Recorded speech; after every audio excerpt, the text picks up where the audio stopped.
এই যে দেখছো দাদা দিদি আমাদের বাড়িতে এসেছে, খুব ভালো লাগছে যে আমাদের বাড়িতে এসেছে। বাকি দেবে দাদা বলবে।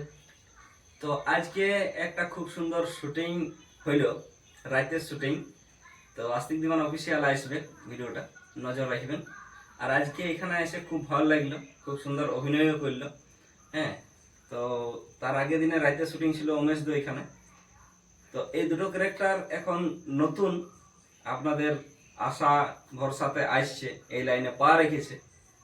আর সেটা বলরামদের জন্য সম্ভব হয়েছে, উনি ইনাদেরকে বুকে আগলে রেখেছে। তো তার জন্য আমি ইনারকে পাইছি, দাদাকে ধন্যবাদ। আর ভাইয়ের একটা চ্যানেল আছে, যেটা সঞ্জয় বাউরি, সেই আইডিটা একটু আপনারা ফলো করবেন, পাশে থাকবেন, ভিডিওগুলো দেখবেন। খুব সুন্দর সুন্দর এখন নিজেরাই কমেডি করে।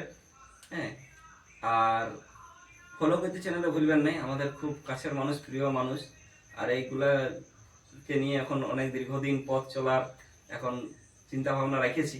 তো চাই আপনাদের সাপোর্ট আর ভালোবাসা, যেন নিজের পায়ে একদিন দাঁড়াতে পারে। অনেক পরিশ্রম মেহনত করে। আর প্রিয়া আমাদের কিছু বলবে। তো সঞ্জয় ভাইকে সবাই সাপোর্ট করো, ভালোবাসা দিয়ে পাশে থাকো। খুব সুন্দর সুন্দর কমেডি ভিডিও আসছে, সঞ্জয় বাউরি চ্যানেলটা সবাই সাবস্ক্রাইব করে রাখবে। তো চলো দিদি আমাদের বাড়িতে এসে, দাদা আমাদের বাড়িতে এসে, আমরা বেশি কোনো কিছু করতে পারবো না, ঝপ করে 15টা দিন পারবো। এইখানে তোমাদের জায়গা, এখানে থাকবে সবসময়। আর এরকম দাদা এখানে বলছে, কিন্তু কখন আমার অত যোগ্য হয়নি যে দাদা এখানে যেতে পারবো। তো একটুকুটাই ভালোবাসা, মানে ভালো লাগছে যে দাদা আমাদের বাড়িতে এসে পা রেখেছে। এখানে এখন যাবো, তবু পরে যাবো, এখন পাহে আছি।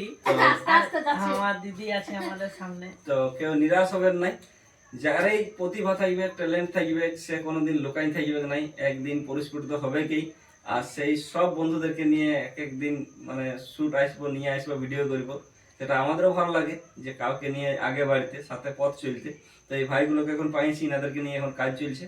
তো কেমন হয়েছে অভিনয়গুলো একটু কমেন্টে জানাবেন। আশিক দিওয়ান অফিসিয়ালে নতুন ধরনের কিছু একটা ভিডিও আসতে চলেছে, নাইটের শুট চলছে কয়েকদিন ধরেই। তো বাই বন্ধুরা, ভালো না থাকবেন। না ভাই হবে নাই, আর একটা গল্প শুনে রাখো। যেমনি দাদা আমার বাড়িতে এসেছে, তোমরা ওয়েটিং এ থাকো, দাদাকে বলো নিশ্চয়ই তোমাদের বাড়িও যাবে, একদম আর খাওয়া দাওয়া করাবে।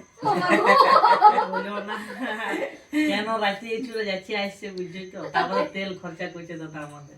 না বন্ধুরা, যদি মার চলো দাও, যদি নাও খেতে দাও, তাও কোনো ব্যাপার নাই, যে খালি বলবেন আমরা এসে যাবো। নিখিল দাদার মন একটা খুব ভালো, যে যেটা সবাই কুটুমজন আসতে গেলে যে এক্সট্রা খাওয়াইতে হবে, কে খাওয়াইতে হবে, ওটা কোনো না। এবার সবাইকে নিয়েই এই পথ, ফেসবুক পরিবার মানে সবাই আপনজন, নো কাস্ট, নো টেলিকাস্ট।